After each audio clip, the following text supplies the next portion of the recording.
It's really a pleasure to welcome Chavalia to this episode of Meet and Knows. A little bit about this series. This is a series of videos, really recorded live, but really they're meant for, long-term internet life that basically interviews and just talks with people who are working with scent in a way that's interesting or singular or just, exciting and wonderful. So with that in mind, we're super thrilled to welcome Chavalia to this edition. So Chavalia was born a creative individual with a grand imagination and a love for the outdoors, mainly because she could satiate all of her senses, particularly her sense of smell. Raised around berry bushes, pine trees, and a pond, which is intriguing, she was always surrounded by nature's perfume. Although an educator, her love for perfumery and fragrance began to crave her attention for more pursuit, and she found herself researching and reading about everything related to scent. This rekindled passion motivated her to want to speak with others about what she'd been reading. And as destiny would have it, in her conversations, she was met with the need for her brand that it was to fulfill, to provide a collection with people like herself, an artistic yet conscious consumer, in the forefront of her mind. Little did she know she would end up expanding her collection to include products for mental clarity due to losing her third-born son shortly after birth in 2018, which bears a moment of reflection. Pink MahogHany has become much larger than Chavalia and the people and businesses that it serves. It's now about her own healing through fragrance. Chavalia lives in Longview, Texas, by way of Dallas after 14 years and is a mother of 5-year-old identical twin boys. So that's quite the handful. So Chavalia, I'd like to extend a very warm welcome to you, and Thank you. It's nice to have you here. I know we've spoken quite a bit, but I'm excited to really dive into your practice. So Thank you. I just wanted, you're welcome. I just wanted to start by you talked a little bit about your upbringing in nature and all that, but what is your background with relates to scent? What were you doing before perfumery? I was actually started out as a musician for various churches, local churches, and then I started teaching. So I am an elementary through 12th grade music educator, although I've only dealt with the little kids. I've only done elementary and middle school. I've never done high school for various reasons, but I am all level certified. And that's actually what I was doing when I really started to embrace my love for perfumery.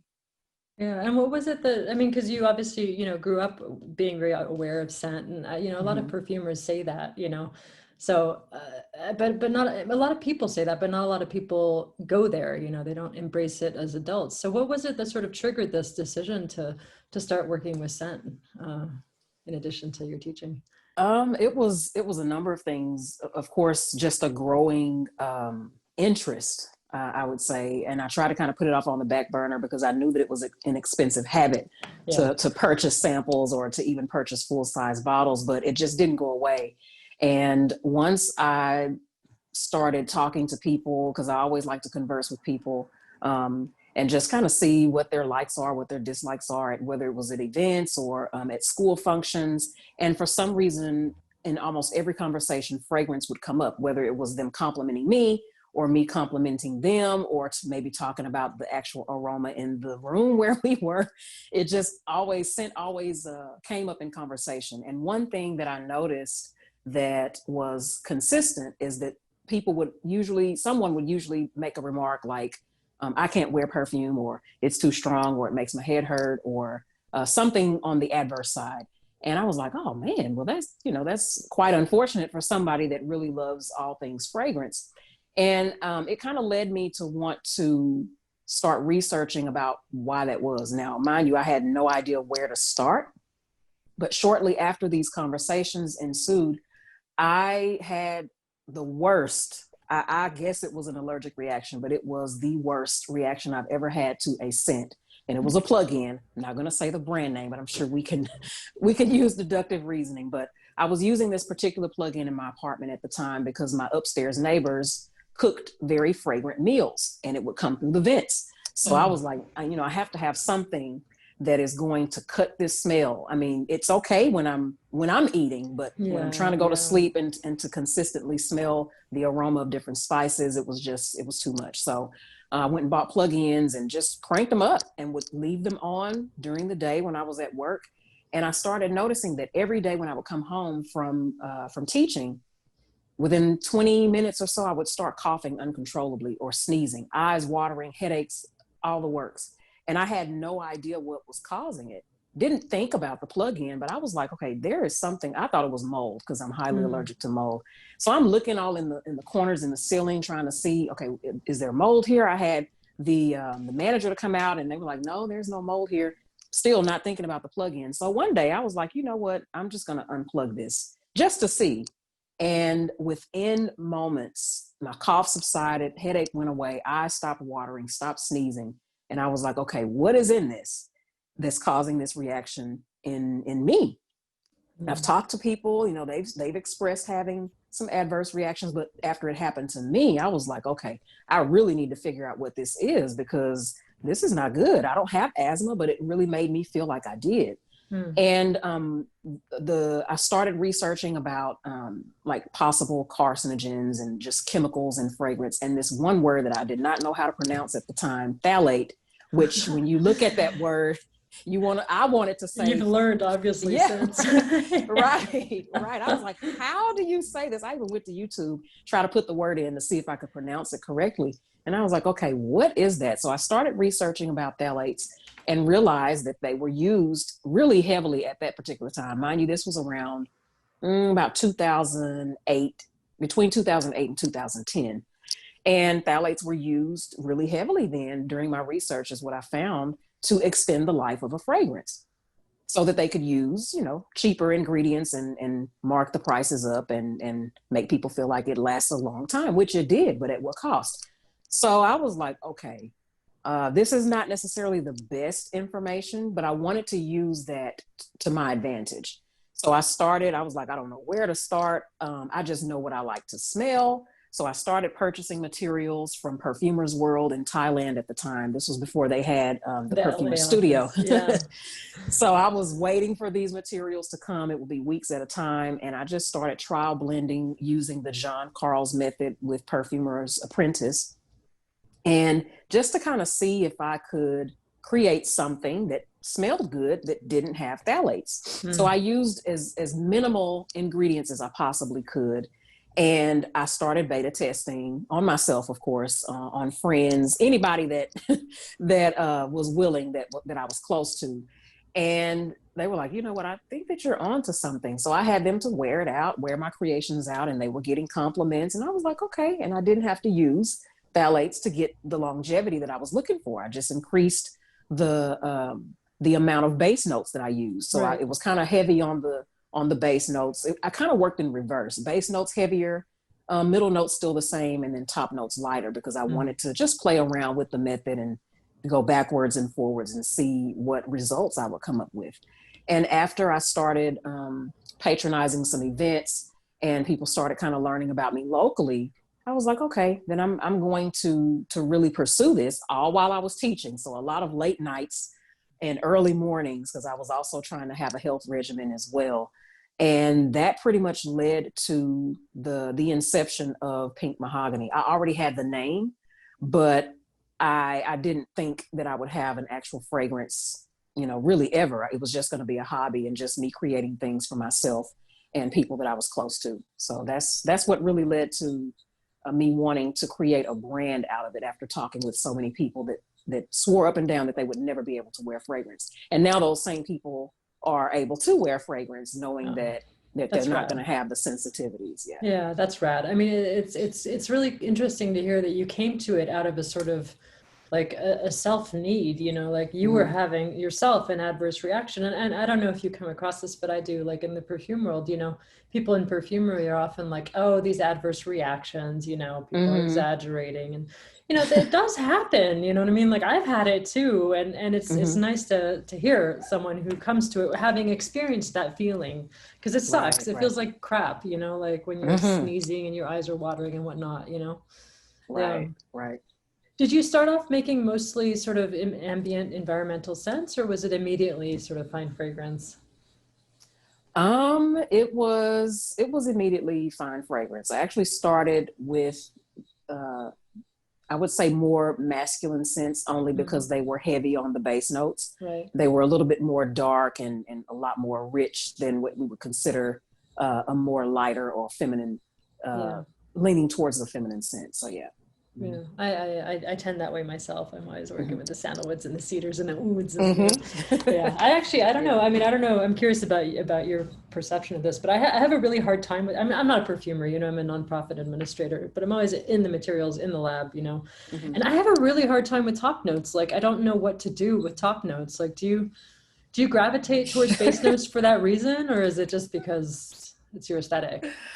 I do. I mean, I love, I guess because top notes dissipate so quickly. Yeah. And it takes, to me, they take a lot longer. If you're trying to create an accord, it takes a lot longer to create an accord that doesn't just smell just like lemon or just like lime or just like grapefruit. It takes some finessing, I think. So For sure. I love base notes because you can, even though they're deeper and they're more rich, I believe that as far as accords are concerned, you can create an accord a lot easier, if that makes sense.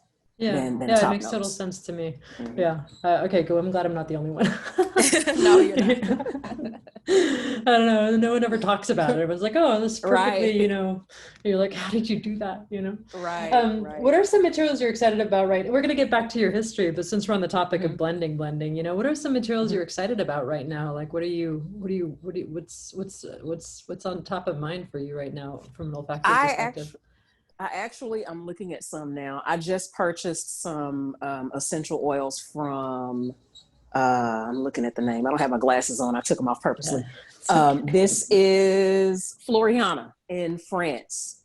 So I'm working with mastic, fig, hoe wood, and rosemary. It's a form of rosemary. I think it's rosemary verbenon. Hopefully I'm not butchering that name. As well as some synthetics that I purchased from Perfumer's Apprentice that I just wanted to get acclimated to some a different palette, if you will, because I'm really familiar with a lot of essential oils, but the ones that I just named, I've never worked with before, and they were hard to find elsewhere. So I'm really excited to work with those. Yeah, that seems like a really good creative exercise. And I know as creative people, we all fall into our habits, you know, and we just reach for the things we're familiar with. And right. yeah, so to force that sort of, okay, I'm going to learn how to work with mastic, you know, I don't even know what hoe wood is. That sounds mysterious and exciting to me. So I'll look it up. Yeah. I'm learning too. So yeah, I just wanted to get something different that I haven't worked with before, but it smells really herbal. It smells good. I'm curious to know what it would smell like with other things like mint or even rosemary to see how it balances out. Do you feel like there's enough mint in perfumery? I'm on a mission to have more minty perfumes. I don't smell a lot of minty Me perfumes. neither. I don't know why. I don't get why. I think just because I've worked with mint before, it can be quite dominating. And I don't know. I guess it kind of teeters the line or borders the line of being therapeutic as opposed to perfumey, if that makes sense. So I think being able to not mask it to the point where you can't smell it, but blend it where it actually complements the fragrance instead of overpowers it. Yeah, that makes sense. That's a challenge. That makes sense. I also imagine, I think in North America, we also associate mint a lot with chewing gum. And so I guess maybe from a consumer point of view, they're like, well, that smells like chewing gum. But you're like, no. Yeah. Well, I'm excited to see what you do with these new materials. So tell me about the early days of Pink MahogHany, because I know starting a business is quite the challenge, but also quite exciting. So what were the first sort of initial challenges for you and the first steps and, you know? Oh, I think the first challenge that I encountered was really trying to figure out where I wanted to purchase my materials. I didn't know about Perfumer's Apprentice or Perfumer's World right off. That was a couple of months down the road when I first decided, okay, I want to try to start blending and see what I come up with. I just Googled and purchased from the first companies that came up, not really doing research or knowing whether these oils were cut or whether they were even the pure essential oil. So that was a challenge, as well as trying to find some that were reasonable given my budget, and seeing what I could come up with. It was a lot of the blends that I made initially pretty much smelled the same, because I was very limited on the materials, because I didn't want to break the bank trying to purchase materials until I learned where to get some other ones from in small quantities. So it was a little bit expensive at first. I wasted a lot of materials, even though I keep the blends just as a reminder, but I wasted a lot of expensive materials just because of my ignorance, not really knowing what they were or how much to ration them or how to use them. So that was a challenge as well. Once I grew a little bit, my next challenge was, okay, how do I scale up? And I hated chemistry in school. And so all of those formulas kind of left my mind. So when I got to the point where I'm like, okay, I'm blending by drops. Now I need to make, somebody has just purchased a 50 ml. How much of this do I put? How much? What do I do? Right, Yeah. right. So I was like, been there. oh my gosh. So I reached out to several people that I had kind of come in contact with, ironically via LinkedIn. And Paul Kyler was one of those people that helped me to convert drops to grams. He told me, gave me some insight on a scale to purchase. So that helped a lot.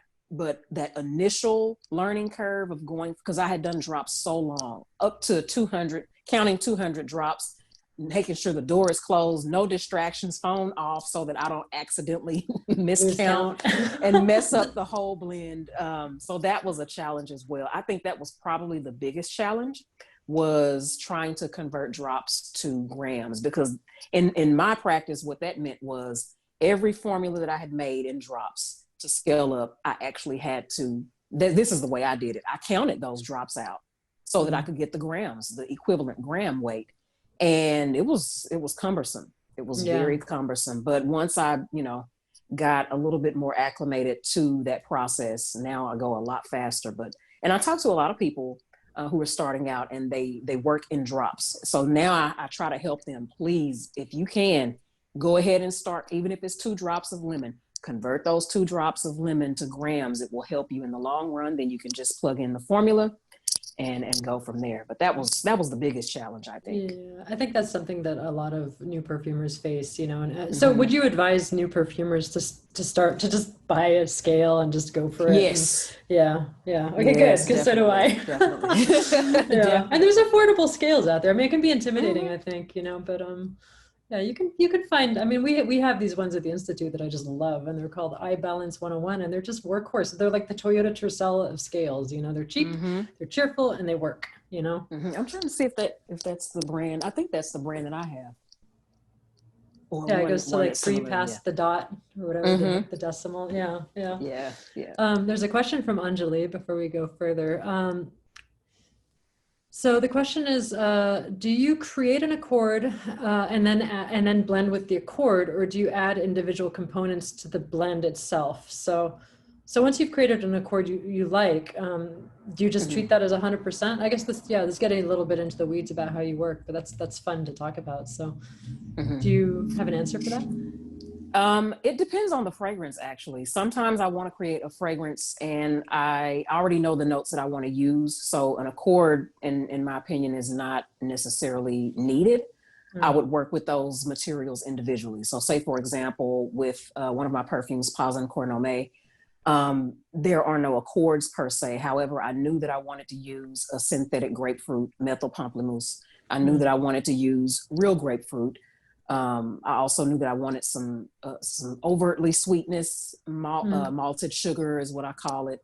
Maltol, I think that's what it is. Yeah. And vanilla, which makes it even more sweet. So there aren't any accords in there. However, it kind of when you wear it, it gives off an accord feel, because you smell the pineapple, you smell the methyl pamplemousse, but you smell it all together as opposed to individual notes. even though that's not how I created it. Yeah, that makes sense to me.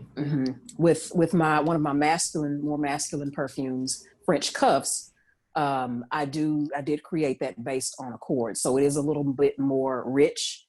And I think that's the way that I look at accords. It makes a perfume a lot more complex, especially on the skin throughout the process of smelling the top notes and the middle notes and then the dry down.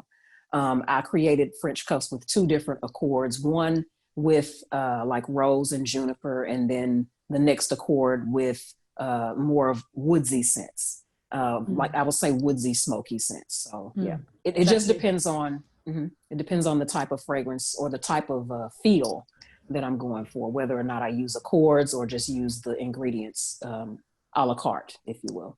Yeah, that makes sense to me. I hope Anjali that helps.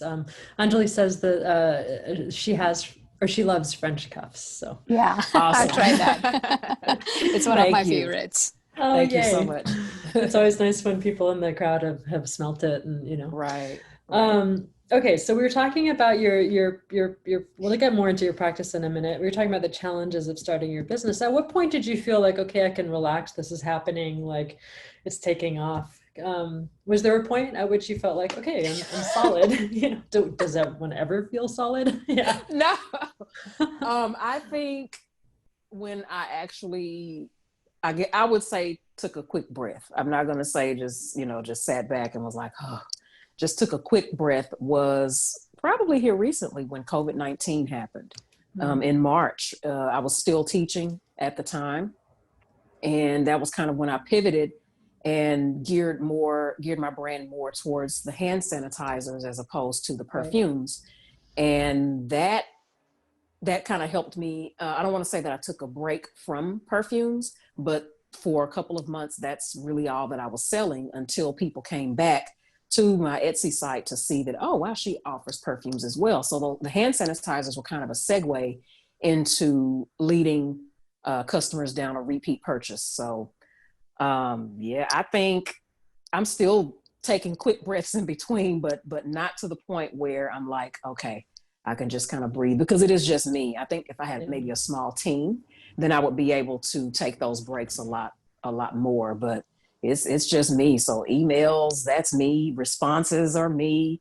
Phone calls, that's me. DMs, everything. It's me. Besides my business manager, who tries to intercept some of my PR opportunities, but yeah, I'm still just taking quick breaths in between every day. Yeah, I think we always forget. I mean, because we all live online, and I know you on Instagram, and and I'm like, oh well, this is. And this has happened to me too. People are like, oh, the Institute, you guys are huge. And I'm like, are you fucking kidding me? Like, it's like me, like answering Minetta, as well. Me and Minetta just answering everything. And like, it's a lot of work, and, but we don't have customer service in the same way you do. So I imagine it must be really, really difficult sometimes where you're just tired, Yeah. I just got to the point where I would say probably the last 2 months, I started taking off during the week, because I was literally working 7 days a week just to stay on top of orders, because, when people were really, really actively looking for hand sanitizers or would come back for repeat purchases, I would literally work 8-9 hour shifts every day, Sunday to Sunday, to push the orders out so that the delivery times wouldn't be so bad. That's when the post office was having issues as well. I know they still are, but it was really bad then. So then it was kind of a reflection on my business, like, well, what's taking so long? And I think we lost you. Chavalia, for some reason. I packaged it, I made it, I created it, everything. And then they kind of back off and they understand. They're like, oh, well, I'm just excited. I love the excitement. But I just like to be transparent and let people know I'm a human, I'm a mother, I'm homeschooling my boys. So I had to start taking Tuesdays off just to regroup. I know it's a kind of a weird day.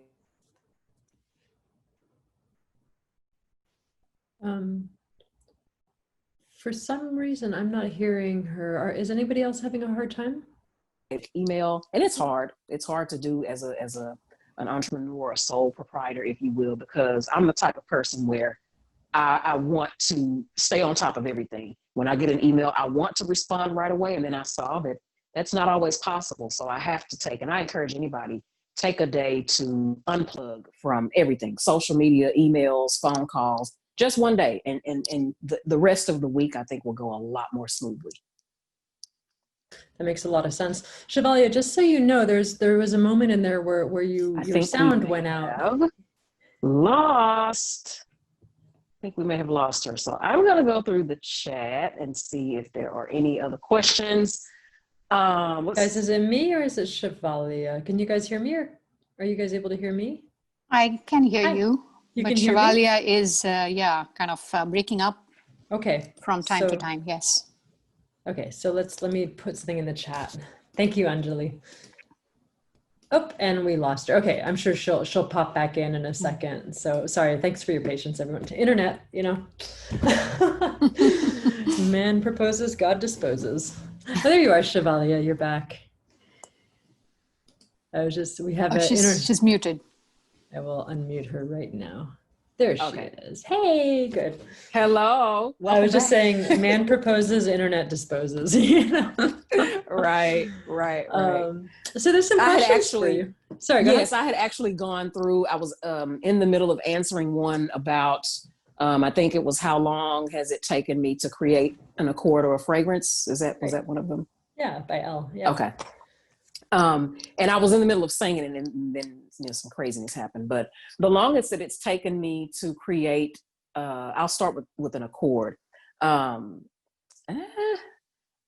would say it really doesn't take that long. I think the challenge is letting it sit to see how the notes play together, because you can smell it right after and you're like, yes, this is it.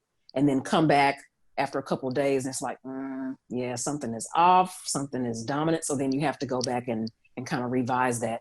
So as far as accords are concerned, I would say roughly about 3 weeks, because I usually like to let everything sit and mature together for about a week.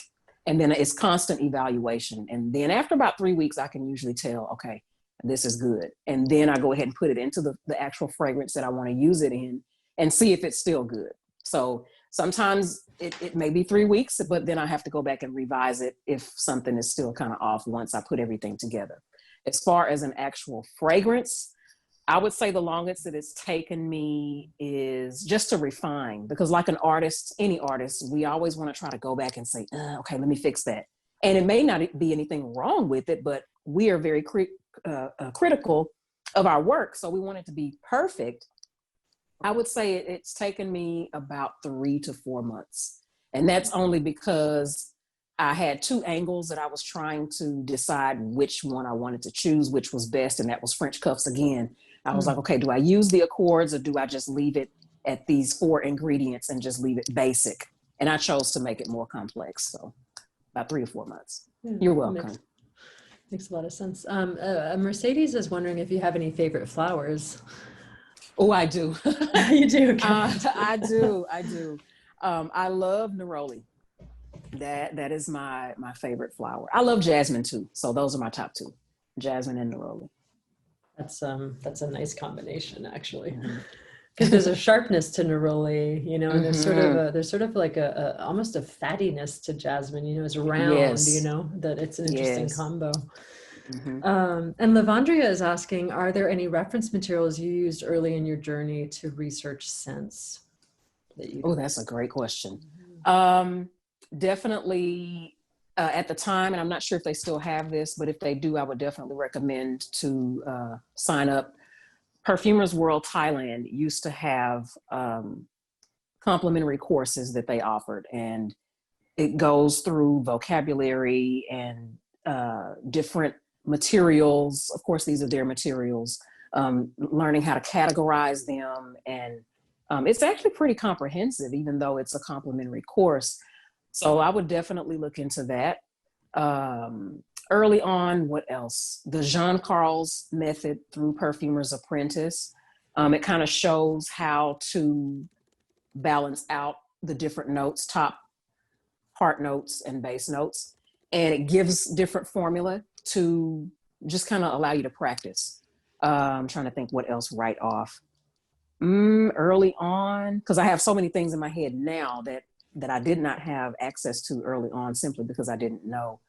I would also say hitting up Amazon or even eBay and reading science. I can't remember the name of it, but it's a science book that talks about aromas. It's quite expensive now because I think it's out of print, but anything that you can get your hands on. Is it that Did you know what? Which one? Is that the book you're referring to? Which one? Oh, an introduction. No, that's not the one. Never mind. Sorry. I think it's green or like a pale green color, if I'm not mistaken. I bet I can find it. You carry on. Okay. So getting your hands on old or out of print books, those would be very helpful. Sometimes you can find not the whole PDF, but you will be able to find more of a lot of the information from the actual book online if you just Google the names of them. I'm trying to think what else besides the Jean Carl's method. There is one more. Is it Michael Edwards? I think it's a PDF by Michael Edwards. But those will be my go-tos to start. But of course, now you have access to looking at Perfumer and Flavorist magazine. What else? Nez, N-E-Z magazine, which, I mean, one book from Nez will have you in information, not information overload, but it's so jam-packed with content. Yes. I would definitely look into Nez. Ordered one. Okay. Yes, it takes a while just to go through one. I have all of the issues, and I've only gone through one. So yeah, the Nez book was very good. I'm excited about that. Thank you. You're welcome. I have some more. There's one more. It's by. Hold on a second. I'm gonna bring. Yeah, find it. Okay. Oh, look at this. We got a tour. Okay. There are 3. I am partial to Jean-Claude Elena. So if you can find his book or his books in English, I would recommend The Alchemy of Scent by Jean-Claude Elena. He also has, I have the ebook to it, not the hard copy of Diary of a Perfumer, I believe. It's a very interesting read as well. Also, this is one of my fragrant friends. Her name is Karen Gilbert.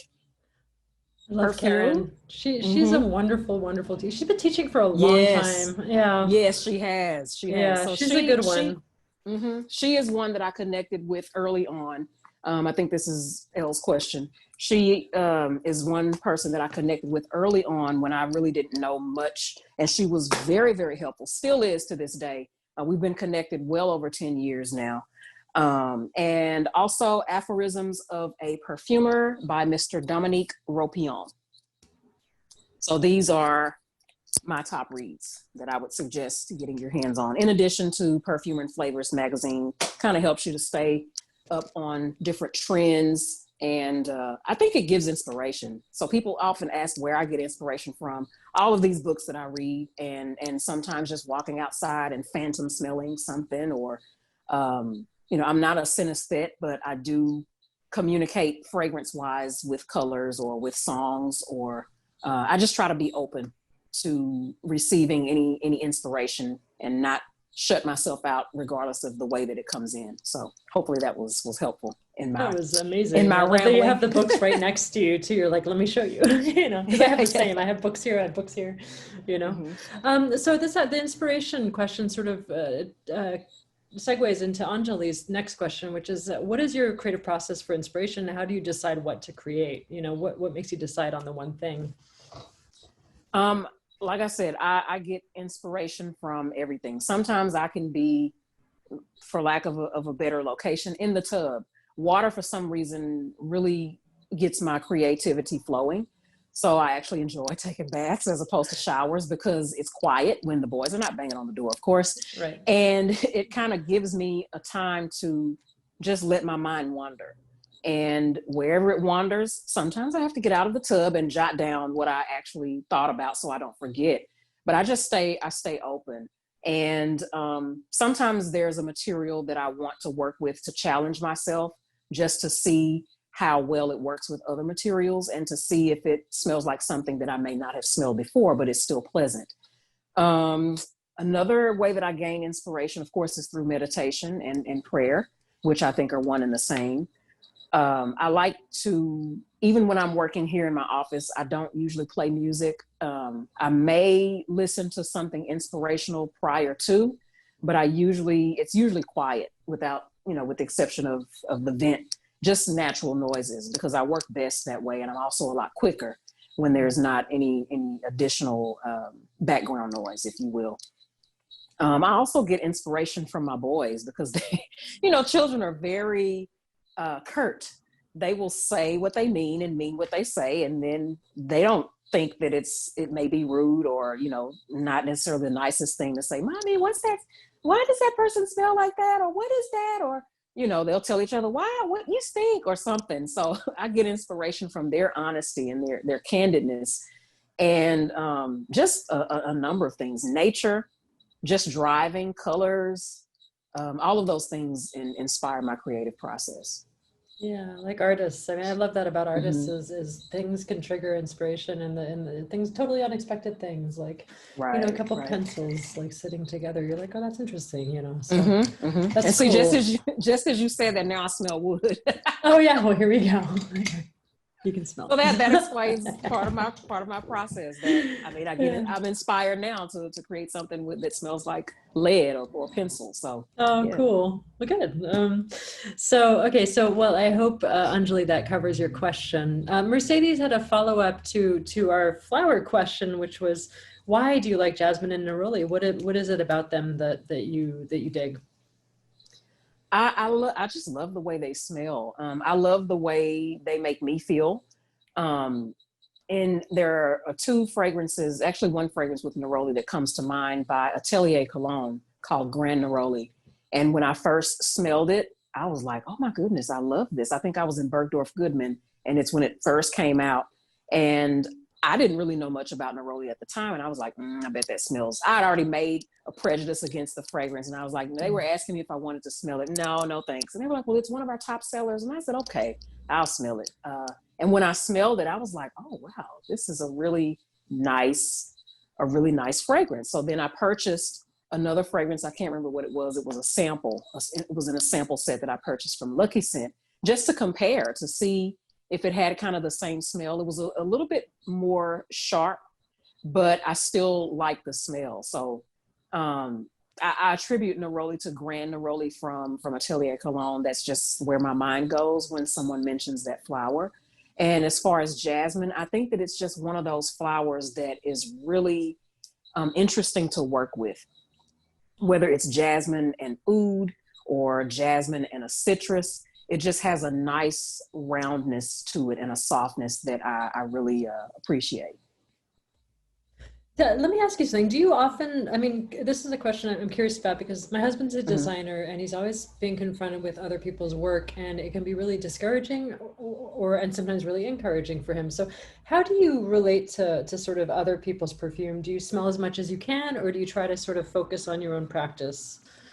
I love evaluating others' work because aside from being a perfumer, I love other people's art, if you will. I purchase other forms of art. I personally don't wear my own collection, and that's not because I don't like it. It's just I'm with it all the time. Yeah. And I like to be able to evaluate it on other people. So for that reason, I don't wear my own fragrances unless it's just to test to see in the initial stages before it's released. But other than that, I don't wear my own. So I'm always looking for other ways to express myself through scent. I'm a sampler. I am a habitual sampler. I have more samples than I can count, and certainly more samples than I do of full-size bottles. I'm kind of scrutinizing as it relates to full-size bottles because I like to smell different just about every day. So right.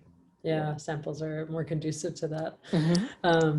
I always end up buying that bottle and going, oh man, I have like 20,000 bottles, Right.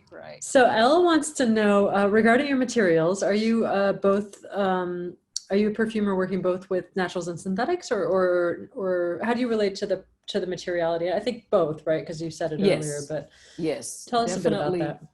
I definitely use mixed media, which can sometimes pose a challenge, especially with me trying to stay away from phthalates. But that's the way that I feel like I can best express myself. So I don't, when people ask me, well, are you all natural? No, I'm not all natural, because I never want to put a label on my brand and I've not had it tested to say, yes, these are all natural. But I love using mixed media. I love using synthetics as well as the naturals. I think it just adds more or allows me to be more creative, as opposed to just using all naturals. Not that it's limiting, but just in my experience, I like to be able to broaden my palette. Even though I'm still cognizant of what I use, even if it is a synthetic, I do look at the molecular breakdown and see what's in it before I start scaling up. But yeah, mixed media is my jam. That's how I operate. Yeah, that's cool. Do you encounter a lot of sort of chemophobia when people, you know, they're like, are you only natural? You're like, no, I work with both. Do people go, oh, well, I'm allergic to synthetics? Does that happen a lot to you? I mean, or are you able to explain it? It actually does. And I guess that means that I'm thorough in my explanation. And I think sometimes people ask just to see if you're going to respond authentically, or to see if you're going to be honest, because, you know, we know there are a lot of brands who may claim A, B, and C, and that's not necessarily the truth. So I just tell them, no, I use both synthetics and naturals. However, my aim or my goal is to stay away from phthalates as much as possible. And that they usually don't have any follow-up questions after that. And they usually make a purchase, which is good. Yeah, it's a good sign. Yeah. So I guess you're part of the sort of clean beauty movement. I guess that's what you can claim, right? That's I think that seems to be sort of how people are more informed. People are starting to understand that as being the most rational approach, maybe for some. Right. I agree. Yeah. But, you know, not judging against people who don't, you know, it's all good, right? Right. To each their own. I have to be careful how I phrase things sometimes, because I get the emails like, what do you mean? So Anjali has another question, which is, or a comment, which is, the names of your perfumes are very creative. Many perfumes are named based on the notes. So for instance, Jasmine Angelique, Grand Neroli. What works better, do you think? I'm not sure that I understand the question. Maybe you do, Chavalia. Anjali, what works better as far as? Yeah, my question was, you know, would you name a perfume based on the ingredient or key ingredient? I like having creative names because I feel I can interpret the perfume, but I'm not sure what works better. So from an what audience do you think? Point of view, you mean? Yes. Oh, okay. For consumer point of view. Yeah. I really think it's up to you as the perfumer, because as long as you have a clear story, if you will, behind the name, then that's what's going to draw the consumer in. Because I've come across a lot of perfumes and I had no idea what the tie was. I mean, there are a lot of perfumes that are named after the notes. So I think going for a form of originality and bringing yourself into the brand, which would probably mean not naming it right away and just really spending time with the fragrance as far as how it makes you feel when you're wearing it. What do you smell? Do any particular words come to mind? And then you trying to play around with those names and see if they ring a bell, or if they resonate with you or the people that you may have beta testing your fragrances. Anjali said that's a good insight. So. Thank you. These hours go by, if you can believe it. We've been talking for 50 minutes and we have 10 more minutes. And I know this happens every time where I'm like, where did the time go? Oh, wow. Yeah. I know. It's so weird. I want to make sure to ask you something. Sorry, go ahead, Anjali. Sorry, I just wanted to mention there was a really good question in the chat about how has music influenced your perfumery? Oh yeah, that is a great question we missed. So there we go. Well, I think in terms of music, because it's in me, it's in my DNA. I come from a family and a lineage of singers and musicians, various instruments. So I think as far as notes are concerned, top notes, heart notes, or middle notes and bass notes, it's easy to relate, for me, it's easy to relate that to music, because in music you have the same thing. I play instruments as well as I've sang in choirs, and you have the same thing. You have soprano, alto, tenor, and bass. So when I create a fragrance, often I correlate that to a choir. And I try to think about, okay, what do I want a soloist in this choir? Do I want this to be centered around a particular fragrance note? Or do I want it to just be a harmonious blend where all the notes are just kind of playing together? You may get a whiff of something that is a little bit more dominant on the skin, but for the most part, everything kind of plays in tandem. So I'm constantly thinking in terms of music, and that's just me. Even though I don't play music while I'm working, I do think in terms of some musical vocabulary. So it plays heavily in how I approach a fragrance, as well as the initial process. If I'm just jotting down ideas, the storyline, all of those things, I'm definitely always thinking about music. And I'm popping in the chat. There's a video. Chavalia gave a talk during our experimental scent summit, 2 months ago already? About it's not crazy, about her music and scent practice. So if you're curious more about that, definitely check out that talk. It's about 20 minutes long, and she really talks about her practice quite thoroughly. So check it out. And then Elle has a question about your blending again, which is, do you make fragrances for particular seasons? For instance, do you differentiate between winter and summer fragrances? Or I am not one of those, and only because I just work on my creativity. Eventually I probably will come out, during certain seasons, have a particular fragrance. I just think that that's, and I may get some flack for this, but I just think that that's cliche. And as an independent artist, I just allow my creativity to flow. Now, if someone says, well, do you have something in your collection that would be more for the fall season? I can point you in the right direction. Do you have something that's more for the winter season? But I don't create with particular seasons in mind. Now, I say that, and then as a caveat, I'm looking at my room spray bottles.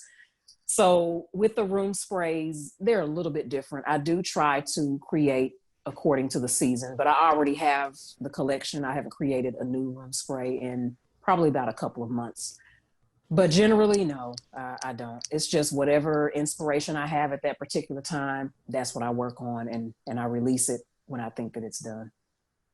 I often wonder how we decided, that certain things are winter and certain things are summer. I mean, I suppose refreshing things are more natural to think about for the summer because we're hot, but also I live in LA where it's always hot. So I'm like, winter, what's that, Right. Yeah. Right.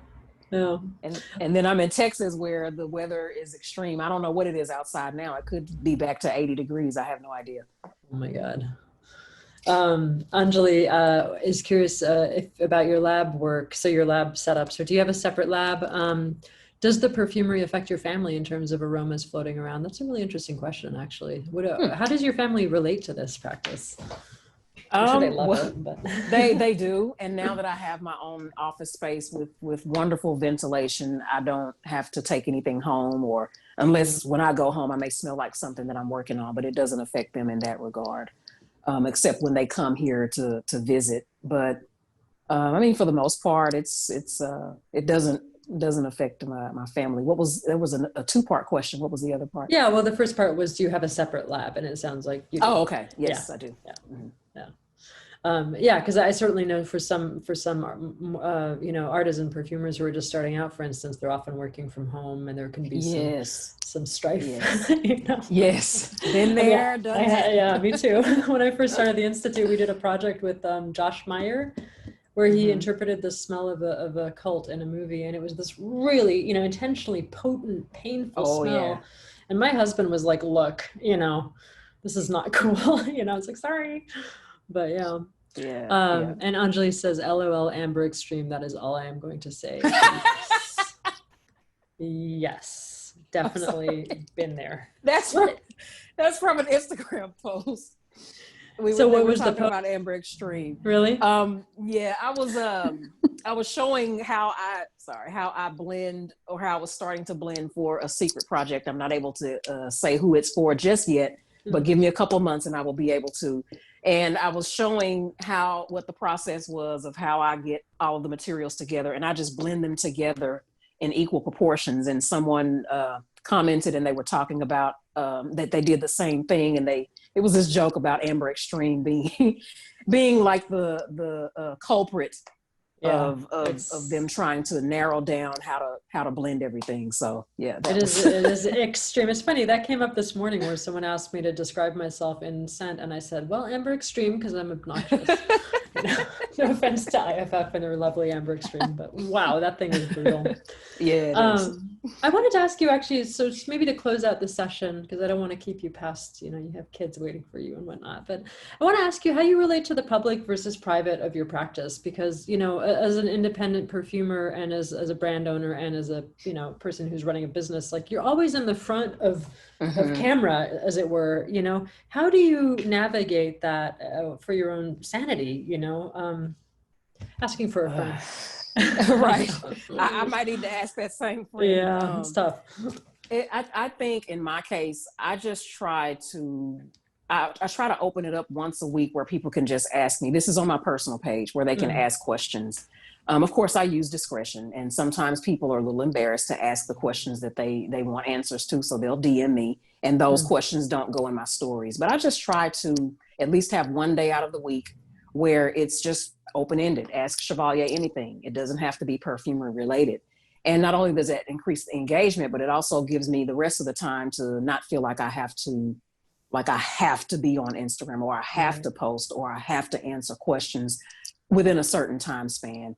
And I think just having discretion. I know that sometimes, not necessarily in the perfumery world per se, but anybody who has a business, for me, it was very difficult initially to show my face. I did not want to show my face. I just wanted people to know about the brand.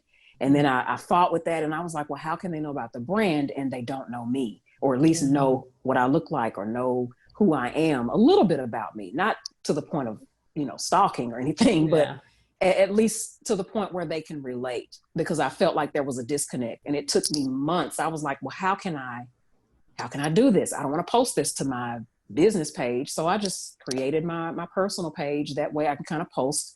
If I want to post about the boys, then it's not going to clog up the feed on the PM Fragrances page. And if people are following both, then they'll get to see the best of both worlds. So I think it's just using discretion and unplugging when you need to, and not feeling like you just have to be on social media all the time. Yeah. I just think because you're an artist, and your perfume and your work is an extension of you. And I mean, I don't know. I know I was an artist before I became an administrator, and there's this sort of, it's hard to separate your work from yourself, because it is you. You are your creativity. So it can get really disconcerting, I think, especially when you're criticized or something, because it's like, God, it's me. So right. So wise words. Anjali says, thank you for sharing that. Sometimes social media can be daunting. Yes, I agree. Indeed. Well, good. Well, unless there's one last burning question, I think we're going to, thank Chavalia for her time. We know how busy she is now, and it's really a pleasure to learn more about your practice. Like I said earlier, I will be putting this on the internet, so please share it with your friends. Definitely. Yeah. And we'll follow up with the video for everybody who wants to review. And Awesome. Thank you so much. This was absolutely fantastic. Thank you. Thank you all for having me.